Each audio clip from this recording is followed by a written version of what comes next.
Ok, mi querida Flor, son las 6:00. El micrófono es tuyo. Le pido el favor a las personas que no van a participar, que no van a hablar en este momento, que cierren sus micrófonos.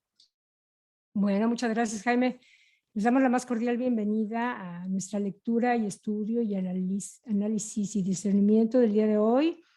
Es un placer, como cada jueves, vernos aquí y es un placer también poder disfrutar de un documento como este. En verdad, lo que ahora nos comparten aquí los reveladores es apasionante y yo espero, bueno, al menos en el grupo cuando lo estudiamos, despertó un sinnúmero de preguntas e inquietudes. Y muchas de esas preguntas e inquietudes comentamos en el grupo que iba a ser muy interesante hablarlos con este grupo, ya con todos en grupo. Ojalá y les despierte la misma inquietud a ustedes, porque verdaderamente vale la pena entender bien todo lo que narra este maravilloso documento en la vida de nuestro amado maestro. Y el día de hoy tengo el gusto, el honor, el placer de cederle el micrófono a nuestro querido Luis Fontecha, que es quien va a dirigir la sesión de hoy. Adelante, Luisito, todo tuyo el micrófono. Muchas gracias, Florecita. Bueno, nos disponemos para la oración, por favor. Oh, sana Padre, gracias por esta nueva oportunidad de poder reunirnos porque queremos aprender, queremos entender. Ilumínanos esta noche porque queremos participar de una forma u otra en la revelación de la verdad, de tu verdad, de nuestra verdad. Ayúdanos a entender para poder explicar a futuros adeptos esta revelación y sobre todo este misterio de la resurrección, el misterio de tu dualidad divina y humana. Que hoy celebramos tu retorno al estado de existencia espiritual verdadera. No celebramos una tumba vacía. Bendice esta noche a todos los aquí reunidos y a todas sus familias. Amén.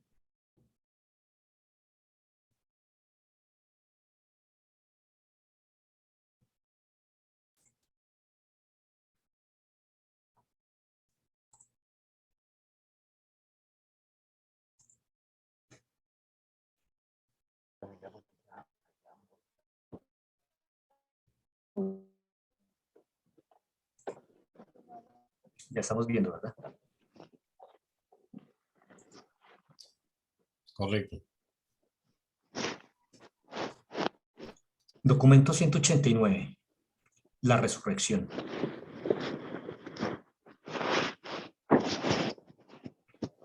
El viernes por la tarde, poco después del entierro de Jesús, el jefe de los arcángeles de Nevadón, a la sazón presente en Urantia, convocó su concilio para la resurrección de las criaturas volitivas durmientes y empezó a considerar las posibles técnicas de restitución de Jesús. Estos hijos del universo local, las criaturas de Micael, reunidos tomaron esta decisión por sí solos. Gabriel no los había convocado. A medianoche ya habían llegado a la conclusión de que la criatura nada podía hacer para facilitar la resurrección del Creador. Estaban dispuestos a aceptar el consejo de Gabriel, quien instruyó que, puesto que Micael había dado su vida por su propio y libre albedrío, tiene también el poder de volver a tomar posesión de esta según su propia decisión. Poco después de que se levantara este concilio de arcángeles, los portadores de vida y sus varios asociados en la tarea de rehabilitación de la criatura y de creación morontial, el ajustador personalizado de Jesús, personalmente a cargo de las huestes celestiales reunidas en ese momento en Urantia, dijo estas palabras a los espectadores en ansiosa espera. Ninguno de vosotros puede hacer nada para ayudar a vuestro para ayudar a vuestro Padre Creador a retornar a la vida. Como mortal del reino, él ha experimentado la muerte mortal. Como soberano de un universo, él vive. Lo que observáis es el tránsito mortal de Jesús de Nazaret, de la vida en la carne a la vida en la morontia. El tránsito espiritual de este Jesús fue completado en el momento en que yo me separé de su personalidad y asumí el cargo de director temporal de vosotros. Vuestro Padre Creador ha elegido pasar a través de la experiencia total de sus criaturas mortales desde el nacimiento de los mundos materiales, a través de la muerte natural y la resurrección morontial hasta el estado de existencia espiritual verdadera. Estáis a punto de observar cierta fase de esta experiencia, pero no podéis participar en esta. Esas cosas que vosotros ordinariamente hacéis por la criatura, no podéis hacerlas por el Creador. Un hijo creador tiene en sí mismo el poder de auto-otorgarse en semejanza de cualquiera de sus hijos creados. Él tiene en sí mismo el poder de ofrendar su vida observable y de volver a poseerla. Y él tiene este poder por mando directo del Padre del Paraíso, y yo sé de qué hablo.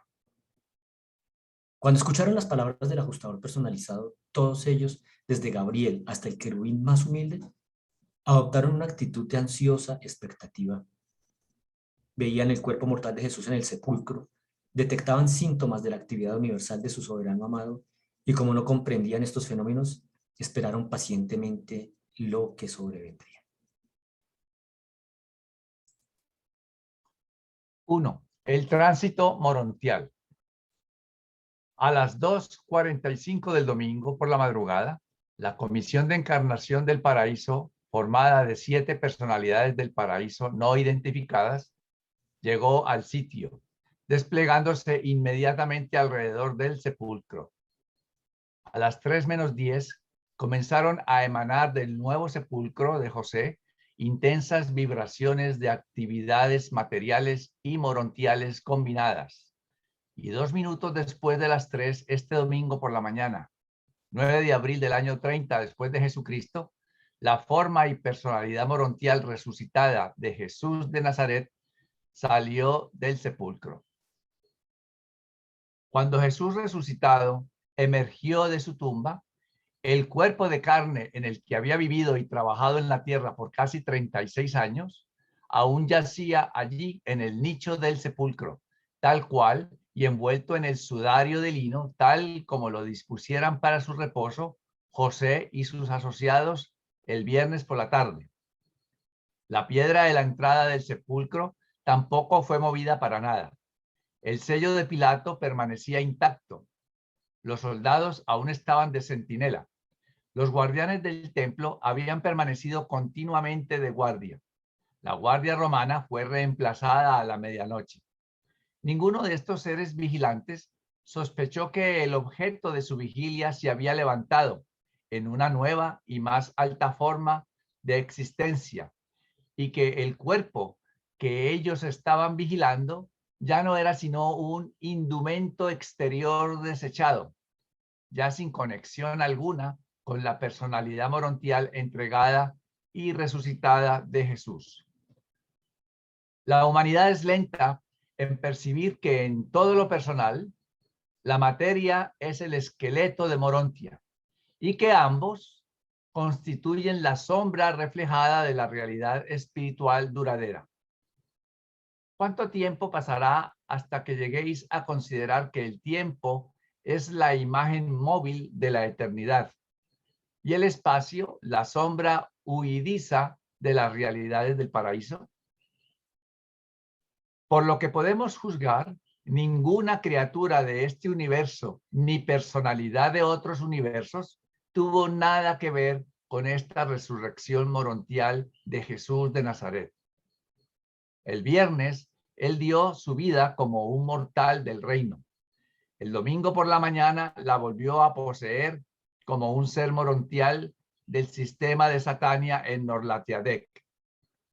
Mucho hay sobre la resurrección de Jesús que nosotros no comprendemos, pero sí sabemos que ocurrió tal como lo hemos declarado y aproximadamente a la hora indicada. También podemos registrar que todos los fenómenos conocidos asociados con este tránsito mortal o resurrección morontial ocurrieron allí mismo en el nuevo sepulcro de José, donde yacían los restos mortales de Jesús envueltos en las vendas fúnebres.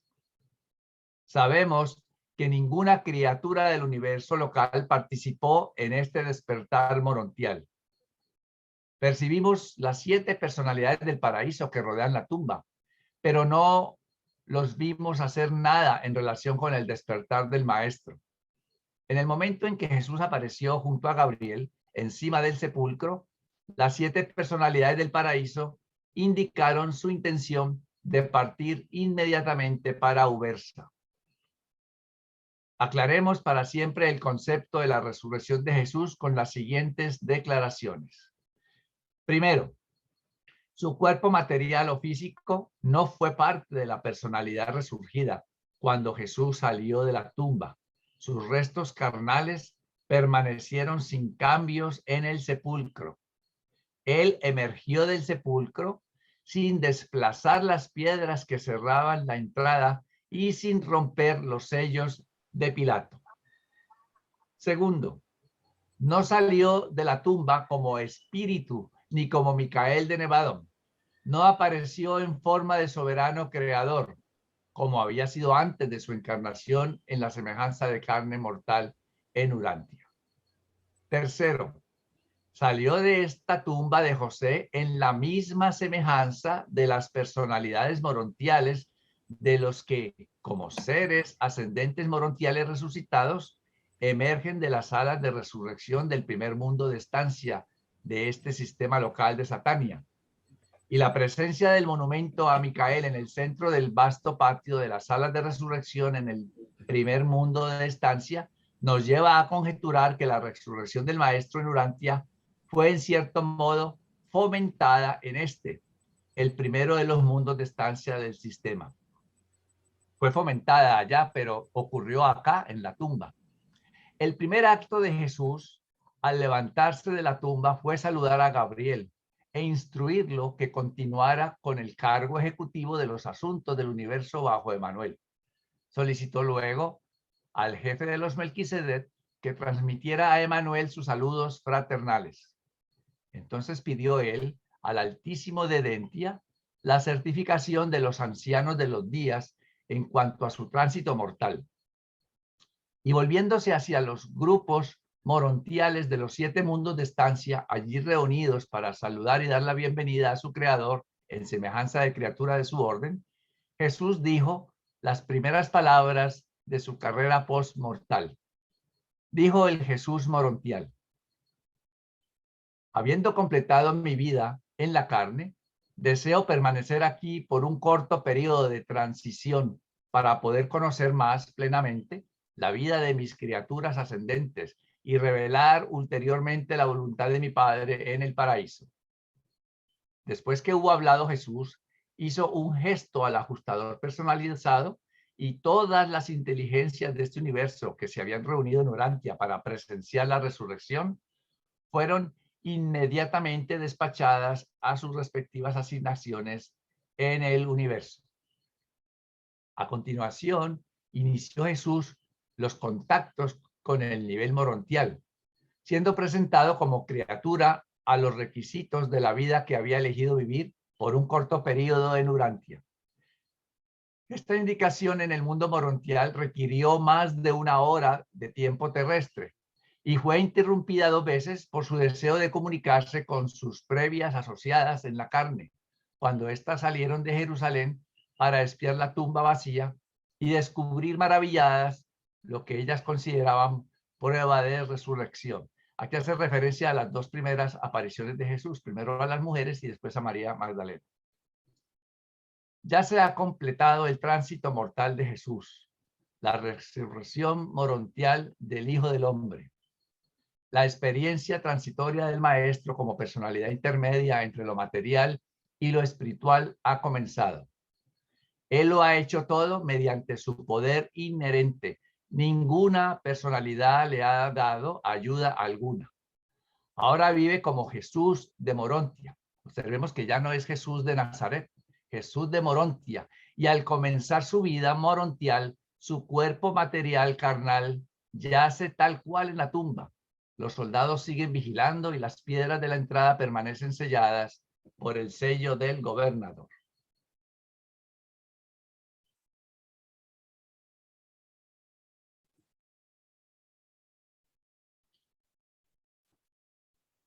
¿Hay alguna pregunta, comentario?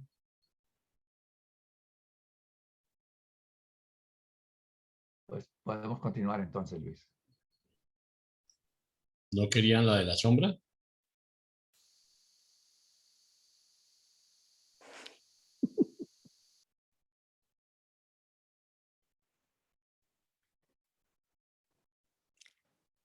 2. El cuerpo material de Jesús. A las 3:10, mientras el Jesús resurgido fraternizaba con las personalidades morontiales reunidas de los 7 mundos de estancia de Satania, el jefe de los arcángeles, los ángeles de la resurrección, se acercó a Gabriel y pidió el cuerpo mortal de Jesús. Dijo el jefe de los arcángeles: se entiende que no participemos en la resurrección morontial de la experiencia autootorgadora de Micael, nuestro soberano, pero quisiéramos que sus restos mortales fueran entregados a nuestra custodia para su disolución inmediata. No tenemos la intención de utilizar nuestra técnica de desmaterialización.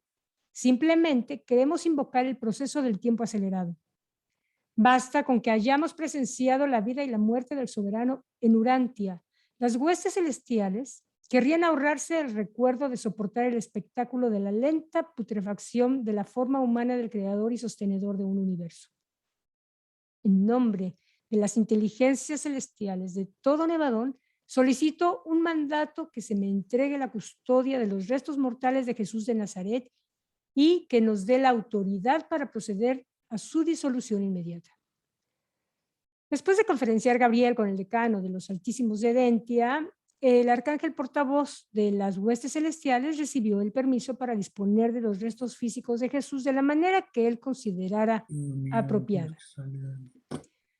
Una vez que el jefe de los arcángeles obtuvo el permiso, llamó a muchos de sus semejantes para que le ayudaran, juntamente con numerosas huestes de representantes de todas las órdenes de personalidades celestiales, y con la ayuda de los seres intermedios de Urantia, se hizo cargo del cuerpo físico de Jesús. Este cuerpo mortal era una creación puramente material, era físico, literal. No se lo podía sacar de la tumba en la forma en que escapara del sepulcro sellado la forma morontial de la resurrección. Con la ayuda de ciertas personalidades auxiliares morontiales, la forma morontial puede transformarse en cierto momento como en espíritu, volviéndose indiferente a la materia común, mientras que en otro momento puede ser discernible y accesible por los seres materiales, tales como los mortales del reino. Para sacar el cuerpo de Jesús del sepulcro, en preparación para disponer de los restos digna y reverentemente mediante una disolución casi instantánea, a los seres intermedios secundarios de Urantia se les dio la tarea de hacer rodar las piedras de la entrada a la tumba. La más grande de las 2 piedras era una gran roca redonda, semejante a una rueda de molino, y se movía adentro de una huella abierta en la roca, de modo que se la podía hacer rodar hacia atrás y hacia adelante para abrir o cerrar la tumba.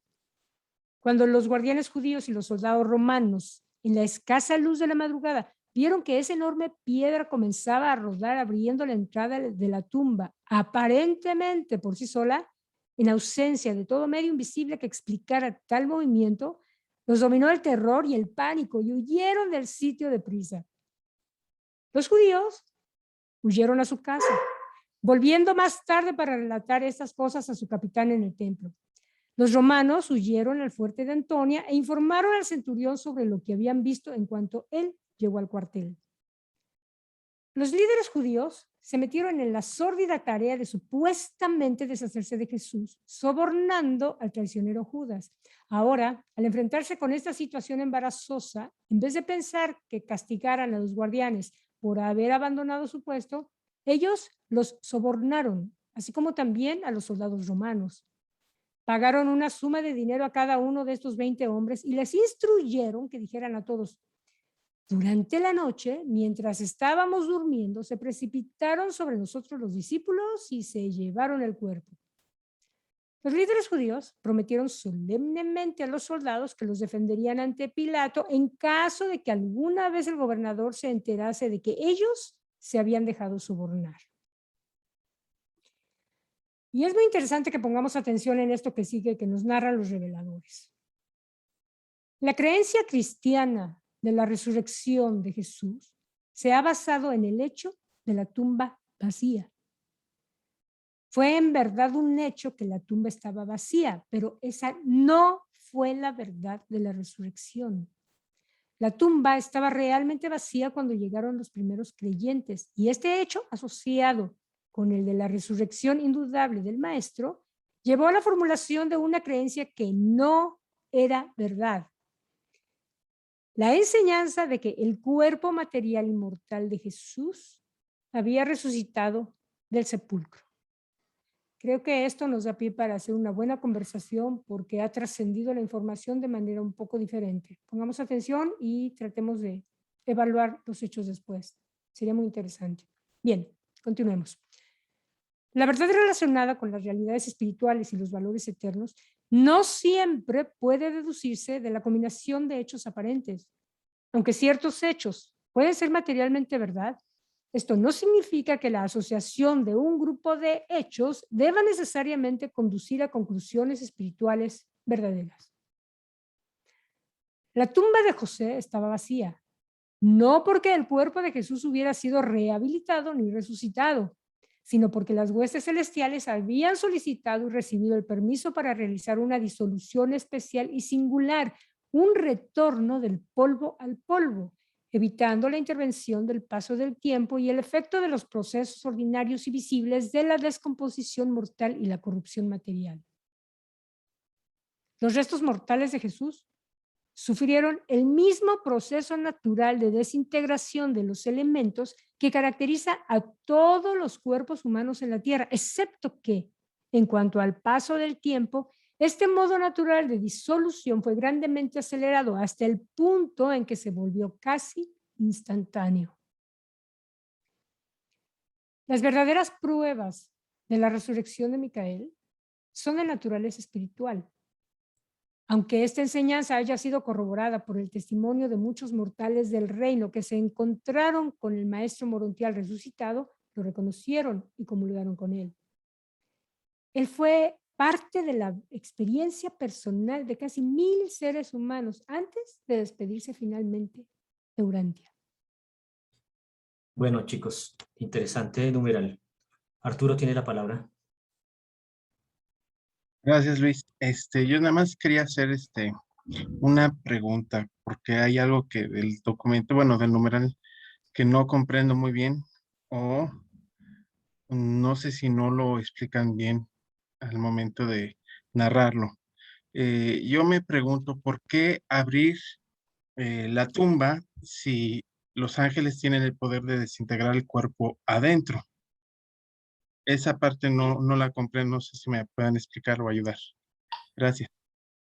Bueno, nosotros también tuvimos, al menos yo, la inquietud al respecto. En teoría, suponemos que los seres celestiales o quienes se encargan de eso podrían haber hecho eso adentro. Ese es el primer pensamiento, ¿no? De acuerdo a lo que está. Posteriormente viene la pregunta, ok, y si lo pueden hacer, ¿por qué abrieron la tumba? Entonces vienen dos opciones. ¿Querían que trascendiera la idea de la tumba abierta o necesitaban sacar un cuerpo material y desintegrarlo afuera?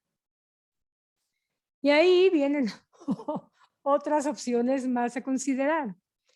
Carlos nos dio una muy buena. No sé si quieres considerar, Carlos, la opción que tú, lo que fue tu propuesta, que también es muy lógica, por supuesto.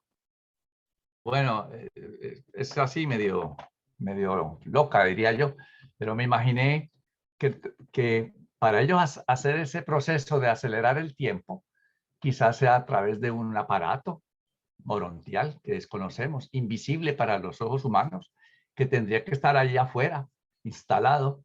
Tendrían que sacar el cuerpo, lo ponen en ese aparato, lo manejan, lo manipulan y el tiempo rápido pasó y el cuerpo de Jesús prácticamente en un segundo se desintegró como si hubieran pasado miles de años. Si igual si no fue así, pues algún día quizás sepamos, pero porque si pudieron hacerlo adentro, pues lo hayan hecho adentro realmente, pero el cuerpo tuvo que ser sacado para poderlo no desintegrar, sino hacer que, porque el cuerpo pasó por el mismo proceso que va a pasar el cuerpo de cualquier persona que es enterrada.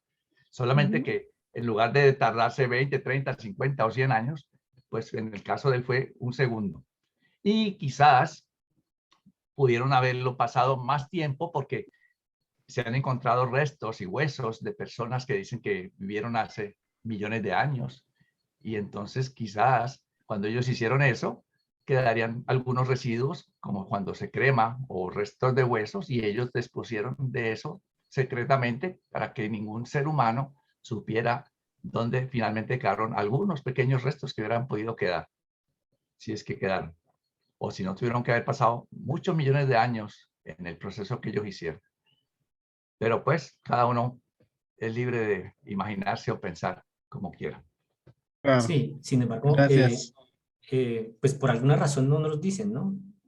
Hubieran sido claros en decir, nos pasó esto, lo sacamos de esta manera, o tuvimos que abrir la tumba por tal o cual razón, pero sí, como dice Carlos, pues algún día entenderemos qué fue lo que realmente pasó. Sabemos lo que necesitamos saber, de acuerdo a Claro, lo que nos dicen los claro. reveladores. Yo aquí la Claudio. otra pregunta que me hago así rápido, Sí, no sí, los sí. interrumpo, Sí. es que yo pensé todo eso, también lo estuve pensando, pero después me quedé pensando porque nos dicen que los vendajes se quedan adentro, tal cual como si hubieran exprimido el cuerpo, no sé, desintegrado por dentro de los vendajes y los vendajes quedaron ahí.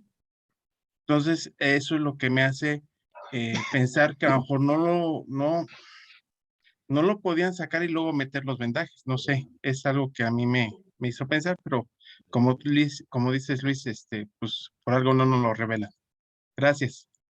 Florecita, sí. Antes Arturo, esa fue una de de las Claudio. conjeturas que sacamos que pudiera haber sido, claro, o sea, yo entiendo que esto ya pasó y que no cambiamos nada de la historia, pero el mismo Jesús dijo que todo cuestionamiento honesto es válido. Entonces, es lo que estamos haciendo para entender mejor la situación. Pensamos que posiblemente podrían haber abierto para porque la piedra a lo mejor impedía que las energías, cualquiera que fueran, hicieran el trabajo de desintegración del cuerpo y por lo tanto, desintegrando el cuerpo, pues los vendajes caerían tal cual, como estaban. Pero aparentemente eso tampoco funciona porque en teoría sacaron el cuerpo.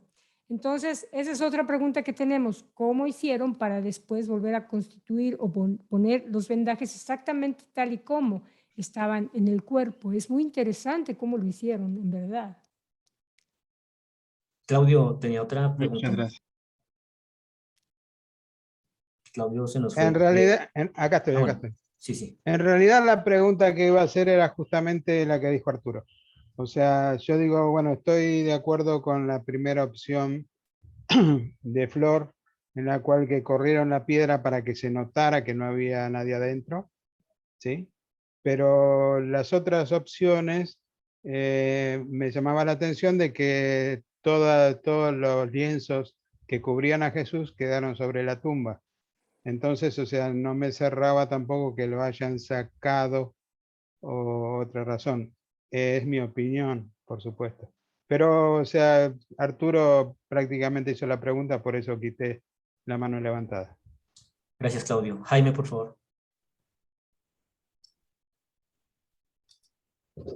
A ver, yo creo que eso es entrar a hilar muy delgadito y a especular mucho, ¿sí?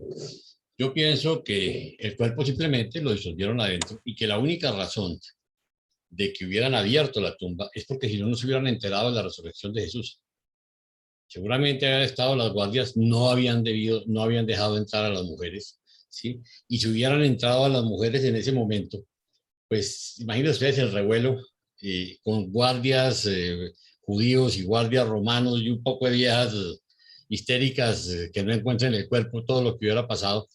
Y era mucho más lógico que para efecto de que esa resurrección se cumpliera como estaba profetizada al tercer día, simplemente abrieron la puerta, porque cuando llegaran encontraran que resucitó, punto, ¿sí? Pero yo no creo que un hijo creador ni necesite máquinas, ni necesite que lo saque, ni necesite nada, porque es que finalmente esas observaciones que hacen ustedes de cómo desaparece el cuerpo, ¿sí? Y quedan los vendajes simplemente como si hubiera desfumado el cuerpo, pues es prueba de que fue adentro y no afuera. Si no, los vendajes hubieran salido o hubieran quedado desordenados o lo hubieran encontrado doblados, ¿sí? Entonces, aunque todo esto pertenece al reino de la especulación, yo creo que la única razón de que la tumba estuviera abierta era esa, era para que se dieran cuenta que había resucitado, si no, no se hubieran enterado. Gracias, Jaime. Galaxy A30. ¿Cómo Tiene la están? mano levantada en orden. Orlando, sí, ¿cómo les va? Orlando, ¿qué más? Que llegamos un poquitico tarde, pero llegamos. Bueno, mire, nosotros hemos estado leyendo el tema y llegamos a una conclusión, nuestra conclusión, ¿verdad? Efectivamente eso sucedió adentro, no afuera. Lo que dice Jaime es cierto, los hubieran encontrado los lienzos en un estado diferente a como fue puesto. ¿Qué es lo que yo creo que pasó? El cuerpo fue, no digamos desintegrado, sino se consumió, como se consumiría el de uno de nosotros, que al final termina siendo polvo, ¿verdad? En el caso de nosotros, de los seres humanos, de pronto quedan muelas, dientes, huesos, algunas cosas, pero en este caso no querían que quedara nada y no quedó nada. El cuerpo echó polvo, el poco polvo que quedó del cuerpo de Jesús quedó en los lienzos. Y cuando movieron los lienzos, porque entiendo que los quitaron de ahí, ese polvo fue al piso de la tumba. Y se cumple la totalidad de la secuencia del cuerpo de Jesús como ser humano, igual que nosotros. El polvo fue al polvo, no a la tierra, no hay otra opción. Eso no ocurrió afuera, no necesitaron meter una gran máquina. El poder celestial, el poder que hay en el universo, que estos seres tienen, ni siquiera nosotros tenemos una idea de qué tan poderoso, grande, efectivo y tecnológicamente avanzado es, ¿cierto? De decir que fue afuera, no, eso ocurrió ahí. Y el polvo que quedó del cuerpo de Jesús se fue directo al piso cuando movieron los lienzos y volvió el polvo al polvo. Es nuestro concepto, es personal, es como nosotros lo entendemos. Es lo que quería decir. Muchas gracias, Orlando. Wilson González. Bueno, buenas noches. Voy a leer primero la parte de que va a hacer la consulta. Dice así, dice, vuestro Padre Creador ha elegido pasar a través de la experiencia total de sus criaturas mortales, desde el nacimiento en los mundos materiales, a través de la muerte natural y la resurrección morontial, hasta el estado de existencia espiritual verdadera. Yo tenía entendido que Jesús, él vino a vivir la experiencia en la carne de sus criaturas, pero ahora, después de que resucitó, decidió que iba a vivir la parte morontial, y además va a vivir la parte espiritual. Entonces, él va a vivir toda la experiencia de un ser humano que nace, muere, que pasa la morontia, pero también llega a la parte espiritual, y lo va a hacer en esos 40 días que va a estar aquí como ser morontial y va a llegar a su parte espiritual.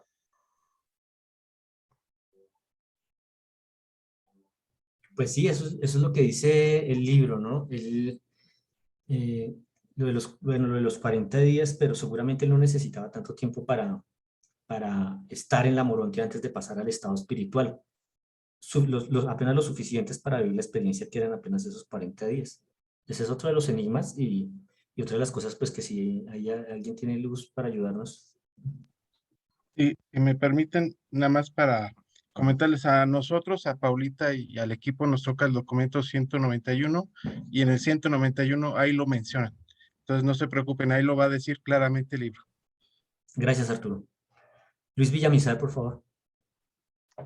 Sí, ya también, como han dicho sobre ese aspecto, por supuesto el cuerpo no fue sacado porque es un cuerpo físico, hubieran visto un cuerpo volando, porque a los seres espirituales no los iban a ver los romanos y los judíos que estaban ahí, hubieran visto un cuerpo volando, llevándoselo para no sé dónde. Definitivamente, como han dicho la mayoría, fue lo que sucedió en la tumba, y esa disolución hizo que las vendas quedaran intactas, como si tuvieran el cuerpo todavía ahí.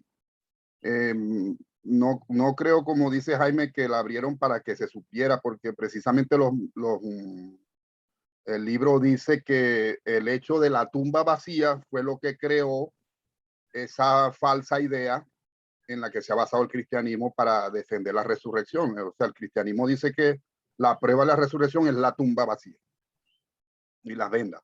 Entonces, yo lo que pienso es que como eso a la final fue un proceso material que tuvieron que hacer, porque había un cuerpo material que disolver de alguna manera, que acelerar y la energía que tuvieron que producir para que lograr ese efecto en segundos de aceleración, yo me imagino que era como la energía de una bomba o algo así, y se necesitaba que estuviera la tumba abierta. No sé en qué, si algún evangelio ahorita realmente lo iba a buscar, no recuerdo, habla de eso, cuando la tumba se abrió, emanó una luz, yo pienso que esa era la energía. Pienso que la tumba se abrió fue para darle espacio a esa gran energía que tuvieron que hacer los seres para hacer el proceso. Es lo que yo pienso. Gracias. Interesante apreciación, Luis. Muchas gracias. Carlos García. Sí, bueno, es que yo quiero resaltar el hecho, lo que leyó ahora Flor. En 2 ocasiones se dice, este cuerpo mortal era una creación puramente material, era físico y literal. No se lo podía sacar de la tumba en la forma en que escapar, porque estaba sellado. Y más adelante dice, para sacar el cuerpo de Jesús del sepulcro, entonces se utilizó a los seres intermedios que movieran la piedra. El objetivo de mover la piedra era sacar el cuerpo de Jesús, no que entraran energías, no que nada. Dice para sacar el cuerpo, lo hice 2 o 3 veces, que esa era la intención. Entonces, siguiendo con mi idea loca, después de hecho el proceso, los vendajes los volvieron a acomodar en la tumba. Y en cuanto a lo que se dijo ahora, que hubiera alguien visto un cuerpo flotando, porque no veían a los que los llevaban, yo también creo que fue así. Lo que ocurre es que recuerden que todos los soldados romanos y todos los que estaban ahí salieron despavoridos, ahí no quedó nadie. Nadie fue testigo de eso, porque con el mismo susto, ahí no quedó nadie para ver ese suceso. Pero recordemos que lo dice claramente, es para sacar el cuerpo de Jesús, no para que entrara nada más. Insisto pues en eso, pero como sabemos, es ideas personales y al final puede que todos estemos totalmente equivocados. Posiblemente así es. Gracias. Gracias, Carlos. Bueno, continuemos. Pablo tiene la... Pablo, sí, Pablo, por favor. Gracias, Luis. No, solo comentar lo siguiente, que ahí dicen que el arcángel pidió el permiso para que disolver el cuerpo, ¿verdad?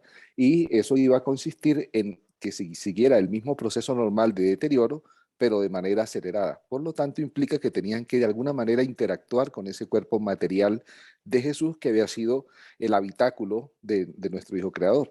Entonces, los seres intermedios sabemos que están en una etapa morontial. Justo con lo que acaba de leer Carlos, ahí aclara que al tener los seres intermedios, que eran quienes podían de repente ir y mover ese cuerpo, dice que la forma morontial puede transformarse en cierto momento, pero aclaro, dice, con la ayuda de ciertas personalidades auxiliares, perdón, con la ayuda de ciertas personalidades auxiliares morontiales, la forma morontial puede transformarse en cierto momento como en espíritu, volviéndose indiferente a la materia común. Suponiendo que los seres intermedios quisieran entrar, ¿verdad? Hubiesen podido pasar por esta técnica, pero como no sabemos qué tanto necesitaban incidir o qué otras personalidades necesitaban incidir en el cuerpo para lograr este proceso de aceleración, vamos a suponer solamente a manera especulativa de que se necesitaran los controladores físicos, de que se necesitaran los seres intermedios para moverlo.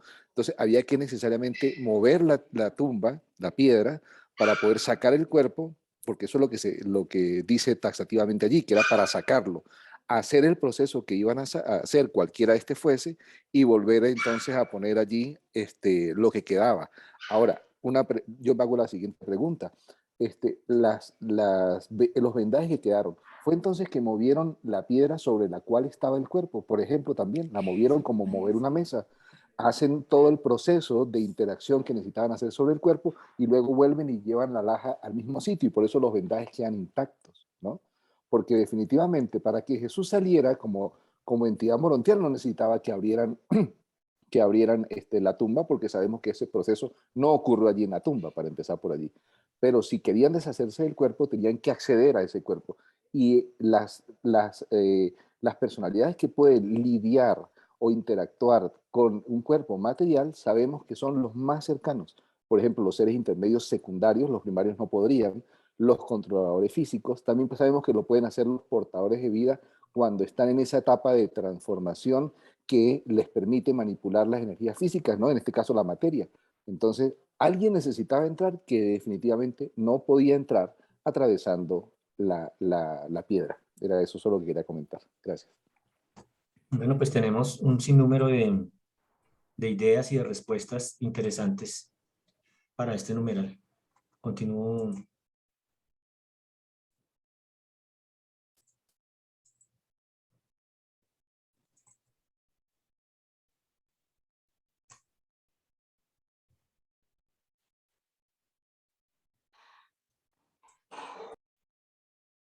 3.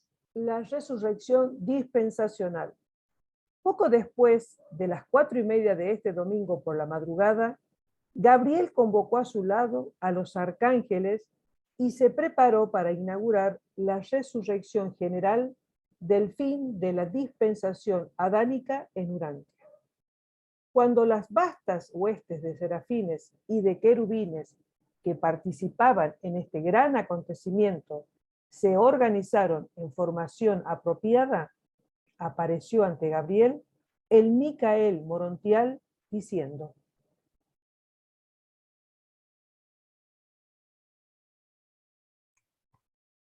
Así como mi Padre tiene vida en sí mismo, también ha dado al Hijo el poder de tener vida en sí mismo. Aunque todavía no he vuelto a tomar plenamente el ejercicio de la jurisdicción universal, esta limitación autoimpuesta no restringe de ninguna manera el don de la vida sobre mis hijos dormidos.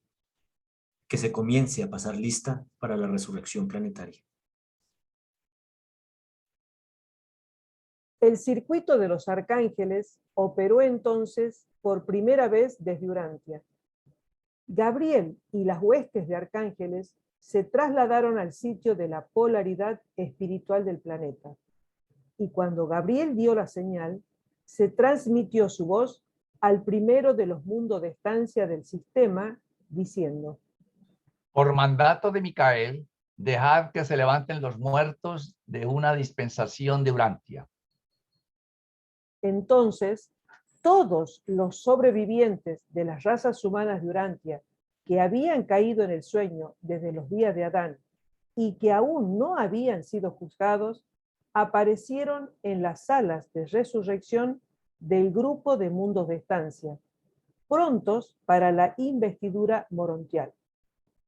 En un instante de tiempo, los serafines y sus asociados se prepararon para partir hacia los mundos de estancia. Ordinariamente, estos guardianes seráficos, anteriormente asignados a la custodia del grupo de estos mortales sobrevivientes, habrían estado presentes en el momento del despertar en las salas de resurrección del grupo de mundos de estancia.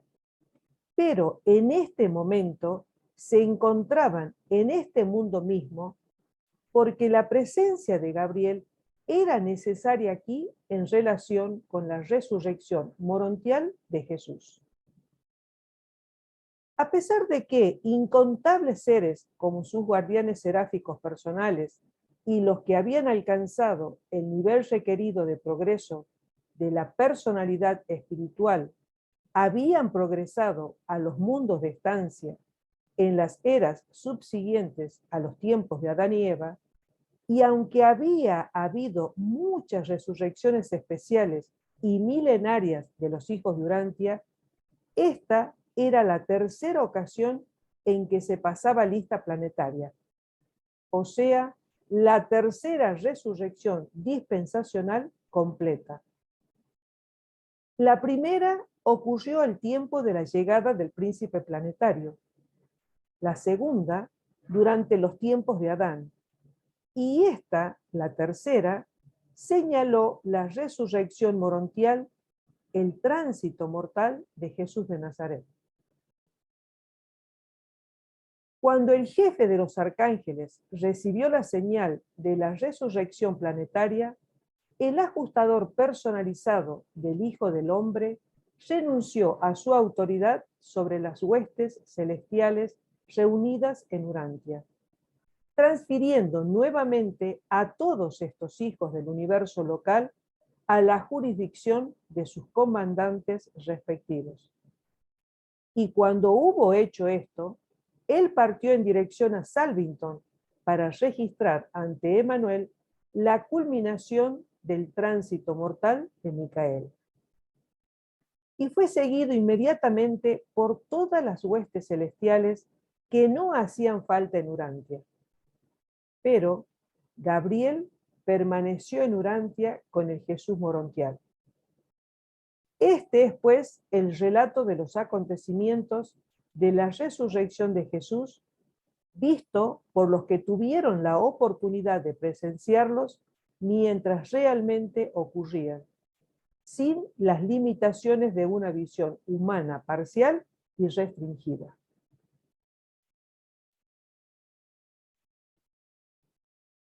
Bueno, ¿algún comentario? ¿Alguna pregunta? ¿Alguna reflexión que puedan hacer de este numeral? Adelante, Claudio. Sí, mi pregunta es la siguiente. La dispensación planetaria, ¿sí? O sea, significa que todos los que están dormidos van a la Morontia. ¿Hay algún tipo de dispensación? Tengo entendido que hay una que es milenaria, pero no sé, acá no habla de eso, acá habla de los que estaban dormidos desde el tiempo de Adán, y fueron unos cuantos años, 35.000 años más o menos. Entonces, quizás esas personas que estaban dormidas tenían un nivel muy bajo espiritual y no entraron en otro tipo de dispensación, o no hubo otro tipo de dispensación. Esa es mi pregunta. Gracias.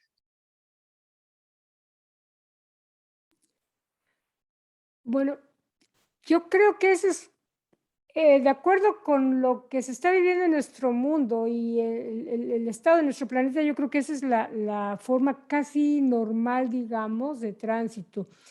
Claro, aquellos que llegan a lograr los círculos psíquicos requeridos de cierto grado de identificación con el ajustador, pueden, después de que se avance, pueden ir al tercer día. O puede haber los que se fusionan aquí con el ajustador, yo no sé cuántos, quizás no somos, no son muchos Gracias. todavía. Bueno, me encantaría. Pero creo que lo más natural bajo el contexto de nuestro mundo son las dispensaciones de época. También están las milenarias, que juntan cierta cantidad de gente por ciertos espacios de tiempo. Parece lo más familiar o más... Adelante, Pablo, sí. Gracias, Flor. En el documento 52, sección 5, en el párrafo 5, dice algo que aclara la pregunta. Dice, en Urantia, el establecimiento de este nuevo camino viviente fue asunto de hecho, así como también de verdad. Por el aislamiento de Urantia en la rebelión de Lucifer, se había suspendido el procedimiento por el cual los mortales pueden pasar cuando mueren directamente a las orillas de los mundos de estancia. Antes de los días de Cristo Micael en Urantia, todas las almas dormían hasta las resurrecciones dispensacionales o las milenarias especiales. Aún Moisés no tuvo el permiso para ir al otro lado hasta la ocasión de una resurrección especial, pues el príncipe planetario caído, Caligastia, estaba en contra de dicha liberación. Pero desde el día de Pentecostés, los mortales de Urantia nuevamente pueden proceder directamente a las esferas morontiales. Luego de haber leído la cita, queda claro que, por ejemplo, Moisés merecía un despertar, digamos, al tercer día. Y no era posible porque se había suspendido ese tipo de prerrogativas que se adquirían, ¿no? Tenían que esperarse o hasta al despertar milenario o hasta una dispensación planetaria. Por lo tanto, la opinión de Claudio, yo también estoy de acuerdo en que esos mortales que estaban durmiendo era porque no habían adquirido el nivel para poder despertarse en una dispensación milenaria, que ya habían habido 30 y algo, ¿no? Porque ya había, como bien dijo, había más de 30.000 años de haber pasado lo de Adán y Eva. Era eso. Gracias. Gracias, Pablo. ¿Alguien más? Marta Castro, por favor. Buenas noches para todos. Primero que todo, el documento está muy hermoso, muy bien elaborado, ¿verdad? Felicitaciones. Estoy encantada con las imágenes y con todo lo que están diciendo. Y pues este documento es muy complejo, nos habla de cosas incomprensibles, la verdad. Entonces, a mí me llama la atención es cuando dice que Gabriel habló para que cuando se levantara o se hiciera la dispensación, él dice que desde el circuito, ¿sí? Desde el polo, ¿sabemos algo más de eso? Yo sé que es muy complejo de verdad, pero no sé ustedes que han estudiado más el libro, si se sabe algo más de eso. Yo sé que son procesos incomprensibles, pero pues me generó curiosidad. No, en realidad no dan muchos detalles. Sí sabemos, lo mencionan varias veces y dicen inclusive cuando los serafines se llevan a alguien, van hacia el polo y a cierto momento se van, pero a mí me encantaría saber dónde está ese polo. Todavía no hemos logrado entender más al respecto. No sé si alguien, a lo mejor Pablo, ha detectado algo más en el documento que nos explique más. Pero No, la sería verdad que fascinante no. saberlo. Sí, también tengo la misma inquietud. Es porque de hecho en el libro Urantia no lo dice ni siquiera lo de la parte del polo. Eso está en los escritos adicionales que les dieron a los reveladores cuando, ¿se acuerdan que cuentan ellos los que participaron allí en el foro? Cuentan que hubo un momento en que les permitieron ver las salidas de unos serafines. Y entonces no estoy muy seguro, habré que revisarlo, pero creo que se referían al parque Yosemite como uno de los puntos de salida, o era en el río Hudson. En realidad no estoy seguro, mejor revisarlo. Pero en el libro como tal no nos lo dicen desafortunadamente, aunque es una inquietud que todos tenemos. Creo que todos querríamos viajar hacia el sitio y estaríamos allí un poco de noches pendientes a ver qué vemos. Bueno, muchas gracias. Seguimos compartiendo.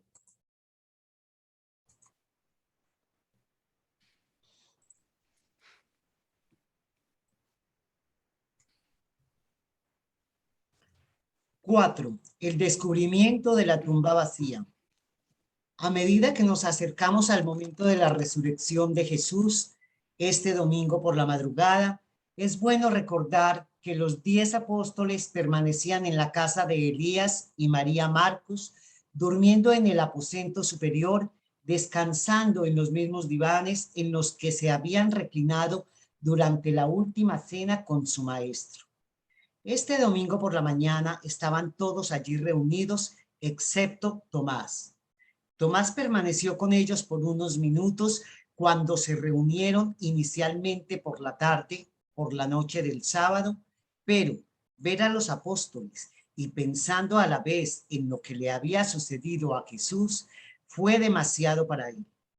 Contempló a sus asociados e inmediatamente abandonó el cuarto, yéndose a la casa de Simón en Betfagé, donde pensaba lamentarse de sus tribulaciones a solas. Todos los apóstoles sufrían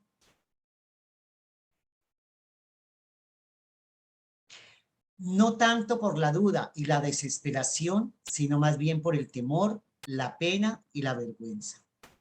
En la casa de Nicodemo se encontraban reunidos con David Zebedeo y José de Arimatea, unos 12 o 15 de los más prominentes discípulos de Jesús en Jerusalén. En la casa de José de Arimatea había unas 15 a 20 de las principales mujeres creyentes. Estas mujeres eran las únicas que moraban en la casa de José y como se habían quedado adentro durante las horas del sábado y las de la noche después del sábado, no sabían que había un guardia militar vigilando la tumba. Tampoco sabían que habían hecho rodar una segunda piedra frente a la tumba y que ambas piedras habían sido selladas con el sello de Pilato. Poco antes de las 3 de la mañana de este domingo, cuando empezaron a aparecer los albores del día al este, 5 de estas mujeres salieron en dirección al sepulcro de Jesús. Habían preparado abundancia de lociones especiales para embalsamar y llevaban muchos vendajes de lino con ellas. Querían preparar mejor el cuerpo de Jesús con los ungüentos fúnebres y envolverlo más cuidadosamente con vendajes nuevos.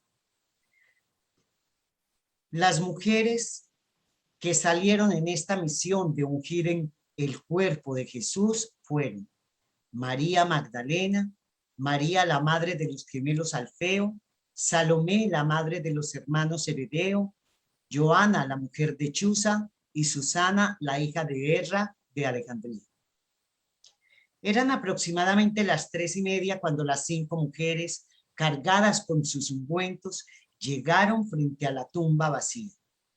Al salir por la puerta de Damasco, encontraron a un grupo de soldados que huía despavorido hacia la ciudad y esto hizo que se detuvieran ellas por unos minutos. Pero como no ocurrió nada más, prosiguieron.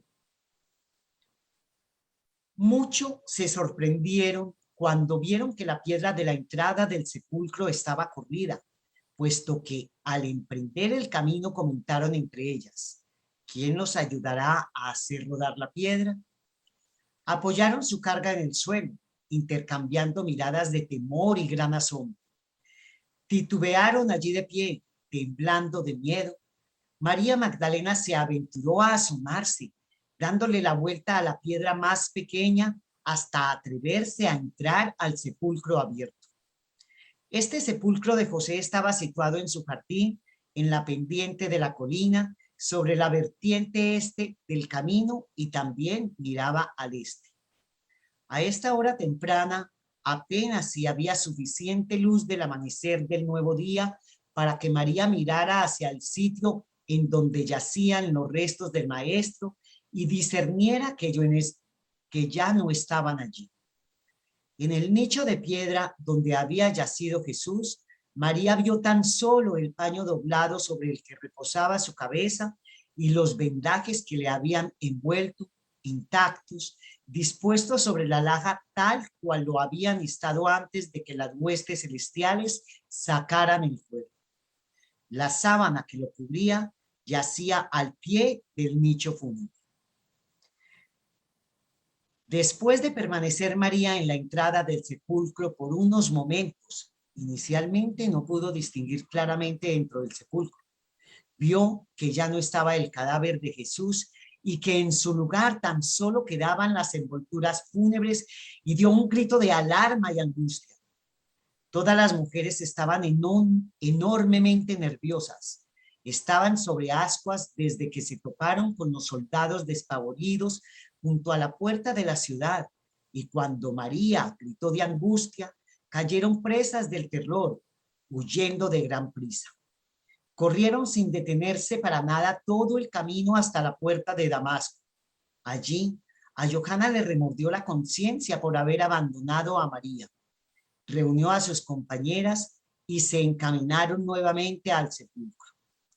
Se iban acercando a la tumba cuando Magdalena, despavorida, aún más espantada porque al salir de la tumba descubrió que sus hermanas no la estaban esperando, corrió hacia ellas exclamando agitadamente: No está, se lo han llevado. Y las condujo de vuelta a la tumba, y todas ellas entraron y vieron que estaba vacía. Las 5 mujeres se sentaron entonces sobre la piedra cerca de la entrada y discutieron la situación. Aún no se les había ocurrido que Jesús hubiera resucitado. Habían permanecido a solas todo el día sábado y conjeturaron que el cuerpo había sido trasladado a otro lugar de reposo. Pero al reflexionar sobre tal solución de su dilema, no pudieron entender por qué los mantos fúnebres estaban tan ordenadamente dispuestos. ¿Cómo podían haber sacado el cuerpo si los vendajes mismos en los que estaba envuelto habían quedado en la misma posición y aparentemente intactos sobre el anaquel fúnebre? Mientras estas mujeres estaban allí sentadas en las horas tempranas del amanecer de este nuevo día, miraron hacia un lado y observaron un extraño silencioso e inmóvil. Nuevamente se asustaron por un instante, pero María Magdalena, corriendo hacia él y dirigiéndosele como si pensara que tal vez fuera el jardinero, dijo: ¿Dónde habéis llevado al maestro? ¿Dónde lo han enterrado? Dínoslo para que podamos ir y buscarlo. Como el extraño no le contestó a María, ella se puso a llorar. Entonces les habló Jesús diciendo: ¿Quién buscáis? María dijo: Buscamos a Jesús, quien fue enterrado para reposar en el sepulcro de José, pero se ha ido. ¿Sabes tú a dónde le han llevado? Entonces Jesús dijo: ¿Acaso no os dijo este Jesús, aún en Galilea, que moriría, pero que volvería a resucitar? Estas palabras asombraron a las mujeres, pero el maestro tanto había cambiado que ellas no le reconocieron cuando él se encontraba allí, de espaldas ante la escasa luz. Mientras ellas reflexionaban sobre sus palabras, él se dirigió a Magdalena con voz conocida diciendo: María.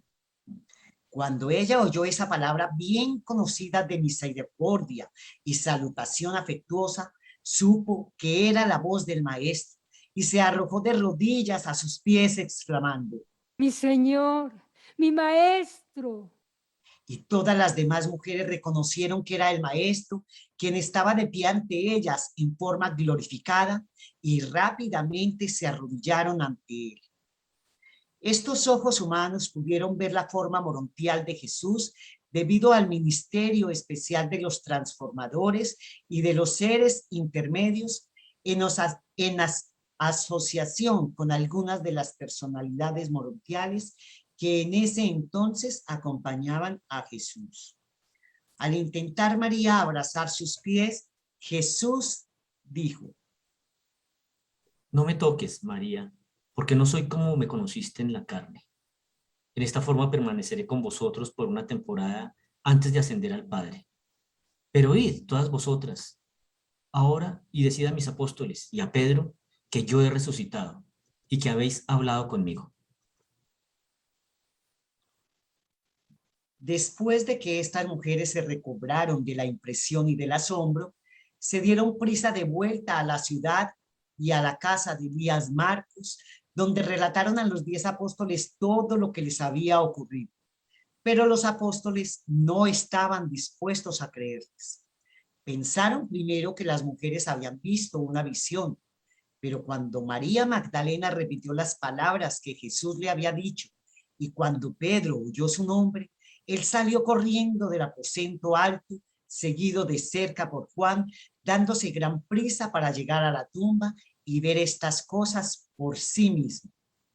Las mujeres repitieron a los otros apóstoles su relato de cómo habían hablado con Jesús, pero ellos no le creyeron.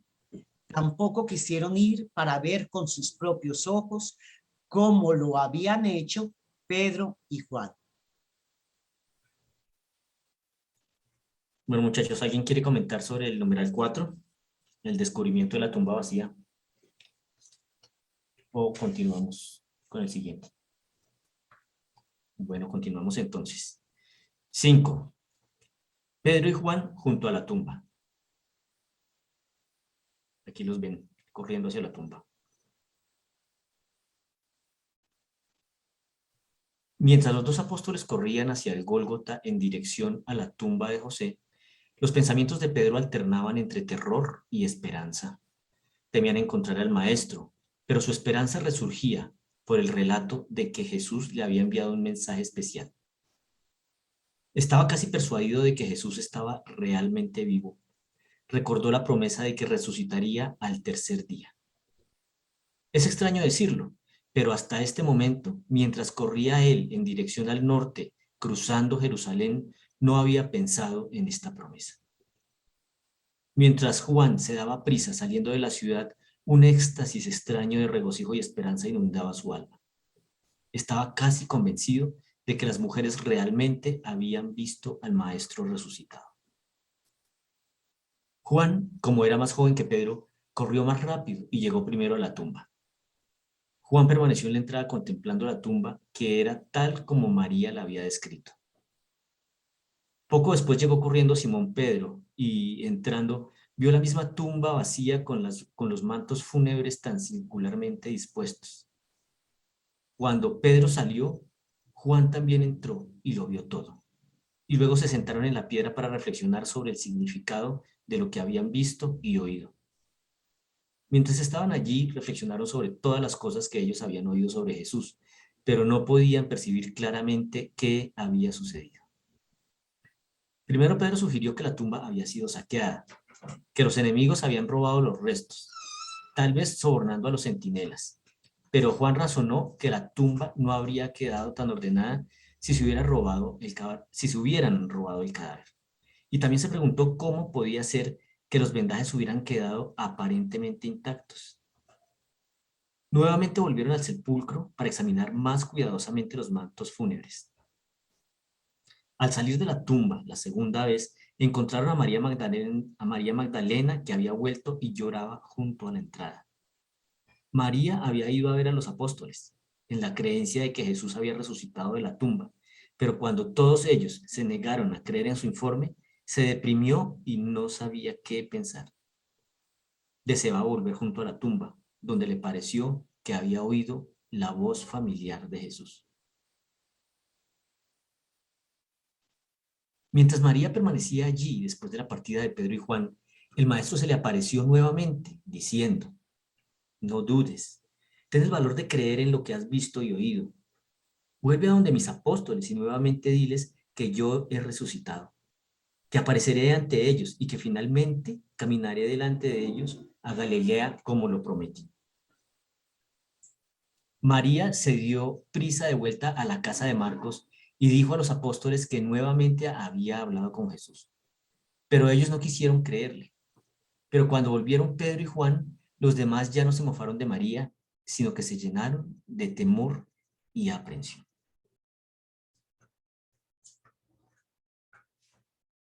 Este documento fue presentado por Ángela María Gutiérrez, Rita Colantonio, Flor Robles, Carlos García y Luis Fonte Chamora. No ha terminado, continuamos con un video que nos va a presentar Carlos.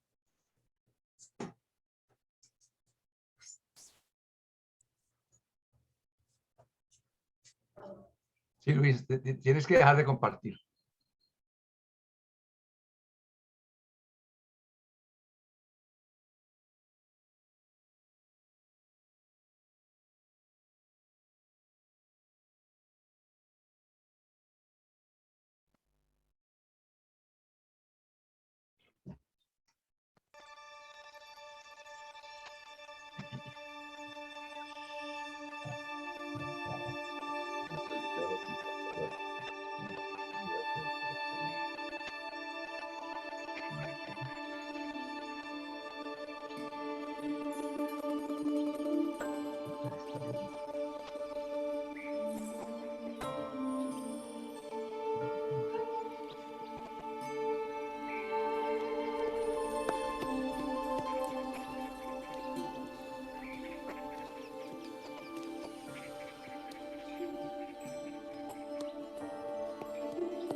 Regresaré a la ciudad para darlo a saber.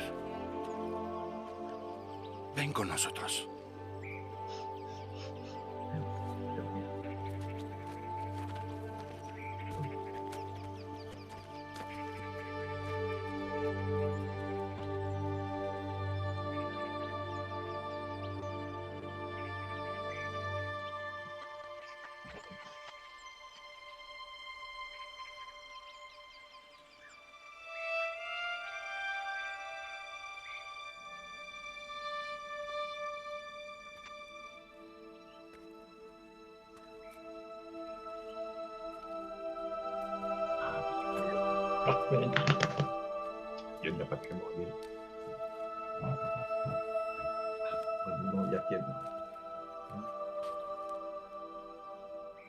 Mujer, ¿por qué lloras? ¿A quién buscas? Señor, si tú has llevado su cuerpo, dime dónde lo has puesto y yo lo llevaré.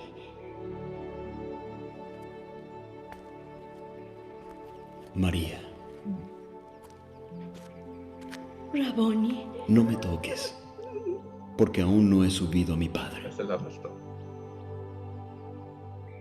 Pero ve a mis hermanos y diles, subo a mi Padre y a vuestro Padre, a mi Dios y vuestro Dios.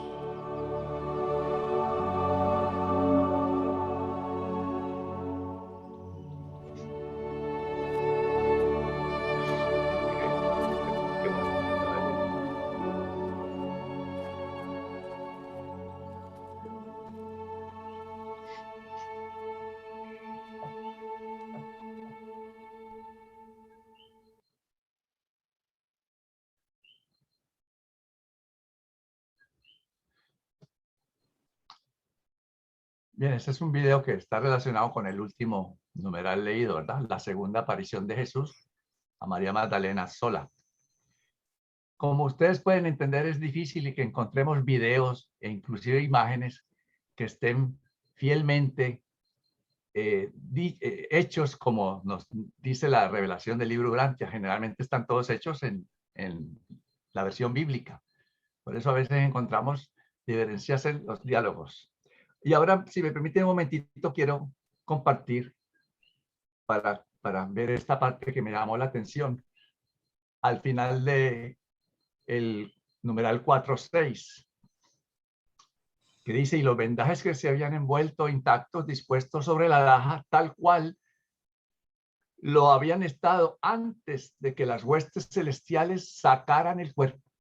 Lo cual entonces sí me demuestra a mí que sí fue sacado, porque ahí lo dice claramente. Eso era todo.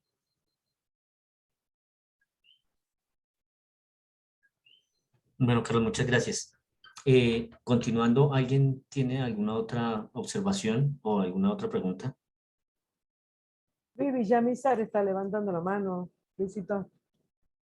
Gracias, Sí. Rita. Adelante, Luis. Solamente por cualquier cosa. ¿Tendrá algo que ver? O sea, o simplemente es o no tiene nada que ver que Jesús tomara, primero de los apóstoles le mandara el mensaje a Pedro, no a los demás o a alguno en particular, sino a Pedro. ¿Por qué a Pedro? Y la segunda, ¿por qué a María Magdalena 2 veces? Ni siquiera cuando los apóstoles Pedro y Juan llegaron ahí se les apareció. O sea, escogió a esta mujer para aparecérselo 2 veces. ¿Tendrá algún sentido, o fue simplemente casual?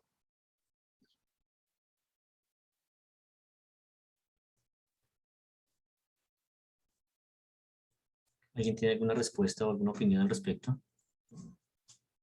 Adelante, Wilson. Bueno, yo sé que la pregunta que voy a hacer pues es complicada, pero ¿cuál es el nivel requerido de la personalidad espiritual para ser llamado en una resurrección milenaria, una especial o una dispensacional?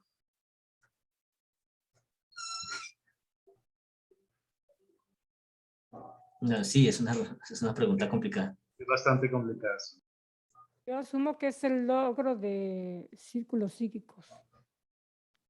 Lo asumo, desde mi perspectiva.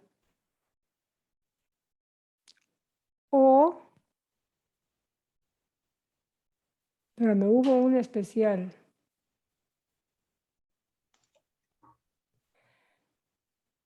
Si no me recuerdo, creo que Adán y Eva se los llevaron antes de...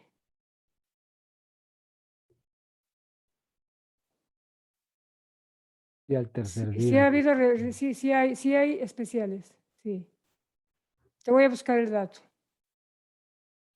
Sí, esos en los casos especiales como ellos, pero el resto de nosotros, ¿en qué grado estamos? O era una información que había y seguramente también se perdió.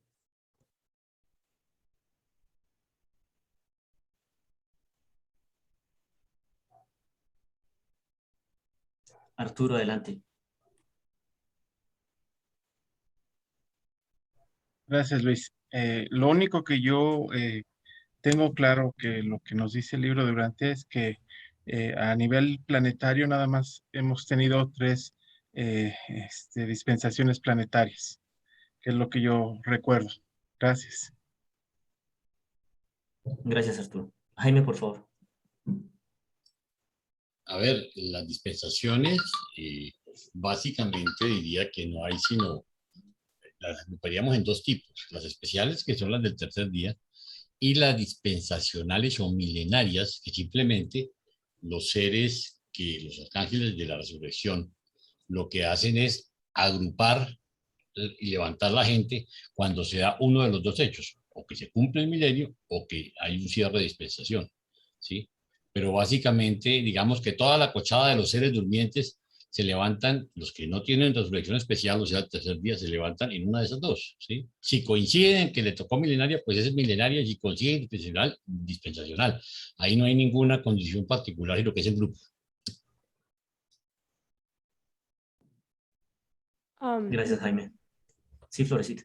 Sí, para aclarar lo que decíamos, dice, al tercer día de la muerte de Adán, el segundo día después de su reverente entierro, las órdenes de la anaforgia sostenidas por el Altísimo de Edentia y aprobadas por la Unión de los Días de Salvington, actuando por parte de Micael, fueron puestas en manos de Gabriel, dirigiendo el acto especial de pasar lista de los distinguidos supervivientes de la contumacia adánica en Urantia. Y de acuerdo con este mandato de resurrección especial, el número 26 de la serie de Urantia, Adán y Eva fueron repersonalizados y reensamblados en las salas de resurrección del mundo de estancia. Y además dice, juntamente con 1,316 de sus asociados de la experiencia del primer jardín. O sea, sí, esa fue una resurrección especial. Gracias, Florecita. Orlando. A ver, eso me pone en un verdadero galimatías, porque entonces solamente hay resurrecciones especiales, ok, sabemos cuáles son, y las milenarias que, como dice Jaime, levantan a todo el mundo si coincide o no coincide con el milenio. Entonces la pregunta es, todos los demás, nosotros, ¿cierto? Yo, tengo que esperarme, y no es un reclamo desesperado, solo es curiosidad, ¿verdad? Si me toca esperarme 1000 años, pues me espero, no hay ningún problema, ¿verdad? Pero todas las personas entonces solamente encajamos en las milenarias, porque especiales, pues no creo, ¿cierto? No creo haber hecho tantos méritos como para merecerme. Ya quisiera yo, pero no es posible. El nivel de imperfección que tenemos en esta vida es absolutamente abrumador, solo tratamos de no naufragar en ella. Pero entonces la pregunta que yo hago y dejo ahí es, ¿nosotros vamos a estar en un proceso de milenario?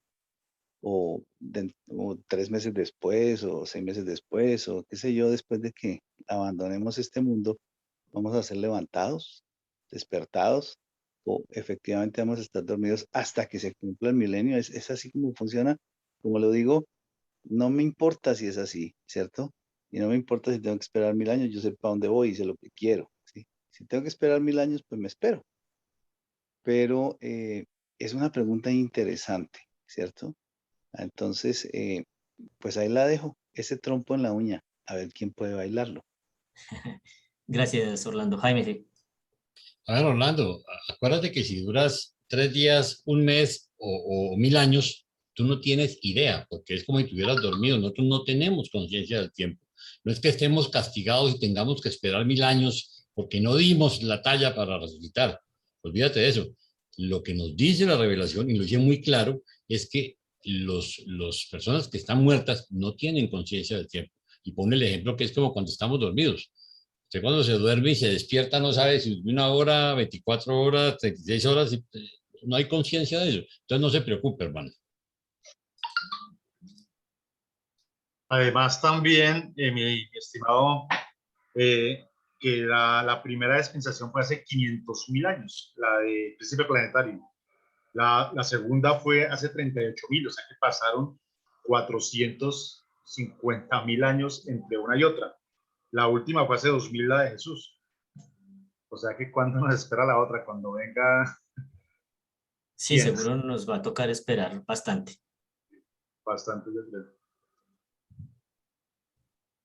Adelante. Gracias, Luis. Sí, mira, el libro podemos ver que el despertar de cada uno está relacionado directamente con el logro de los círculos psíquicos, es decir, con nuestro crecimiento, ¿sí? ¿Qué tanto logremos aquí en nuestro planeta? Nos dicen los reveladores que cuando llegamos al tercer círculo psíquico nos asignan un guardián personal y todos los que tengan guardianes personales son llamados a la lista de despertar al tercer día. Entonces, si no se logra llegar al tercero, vamos a poner solo por jugar, una persona llega al cuarto, ¿verdad? Que no llega al tercero, que es el que le otorga el despertar al tercer día. Si llega al cuarto, por decir algo, entonces tal vez esa persona pudiera despertar en el milenio o en alguna especial. Si de repente entró en el séptimo círculo y apenas llegó al sexto, entonces evidentemente va a tener que esperarse a una dispensación planetaria, porque está directamente relacionado con el logro. Es básicamente un premio.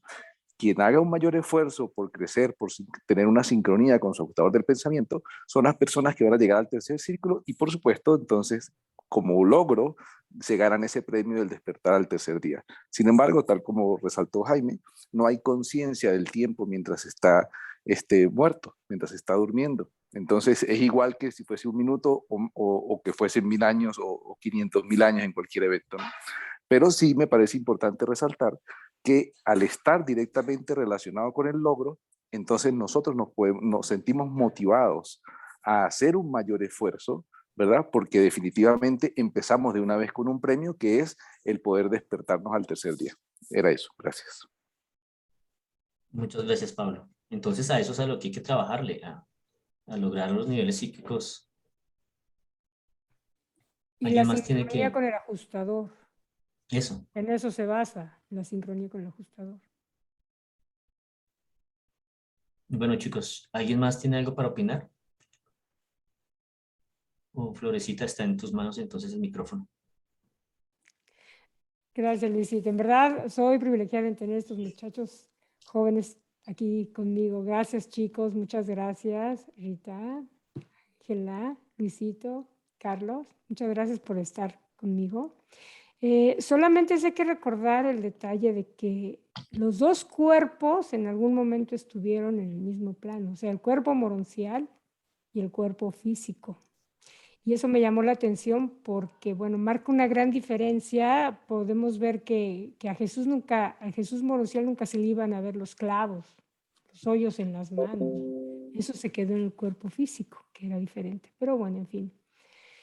Muchísimas gracias a todos por estar aquí. Ojalá y podamos seguir discutiendo este documento porque creo que tiene muchísimas cosas que aún no hemos conversado que yo creo que sería fascinante o sea, poder entenderlas mejor, ¿no? Aunque yo sé que son cosas que ya pasaron, que ya nada se puede cambiar porque ya está hecho, pero igual el simple hecho de tener la curiosidad de querer saber, de querer entender mejor todos los procesos y procedimientos, creo que nos pone en otro plano, o sea, en tratar, y además, en esa búsqueda podemos encontrar muchas cositas que hay entre líneas en el libro que no, a veces no nos damos cuenta hasta que empezamos a buscar y verdaderamente tratar de desenmarañar todo lo que está ahí, porque hay muchísimo que aún no hemos captado bien, pero es fascinante y eso sí, sin lugar a duda. Bueno, sin más por el momento, le cedo la palabra al Mr. Jaime Rey. Todo suyo el micrófono, caballero. Creo que Ángela tiene algo que decir, creo, perdón. Bueno, buenas noches. La verdad que los felicito. Precioso el documento, todo lo que han presentado.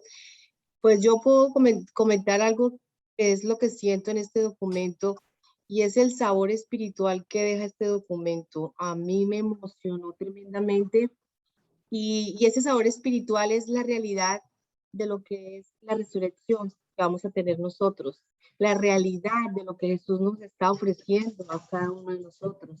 Es real, es cierta, está con lujo de detalles, lo que nos espera al otro lado y el encuentro con Jesús. O sea, es algo que me erizó, que me emocionó porque es la realidad espiritual que vamos a experimentar. Y el gozo de saber que vamos a encontrarnos con nuestro soberano, nuestro Padre Jesús. Entonces ese sabor me quedó y lo quería compartir con todos ustedes. Bueno, gracias. Bueno, quiero dar las gracias a Flor, a su equipo, ¿sí? A Luis Fontecha, a Carlos García, a Rita, a Ángela María, por su esfuerzo. Excelentemente bien tratado el documento, muy bonito. Carlitos, gracias por los videos. Definitivamente la iglesia tiene un material maravilloso que podemos usar no solo a nivel de gráficos, sino de videos. Ahí es donde se ve que nos llevan una ventaja en medios y en plata para hacer cosas, porque ellos tienen estudios de televisión propio, satélite propio, todas esas cosas, entonces por eso tienen material tan lindo. Pero mil gracias a todos ustedes por su tiempo y si Dios quiere nos vemos dentro de 8 días. El Señor los bendiga. Gracias.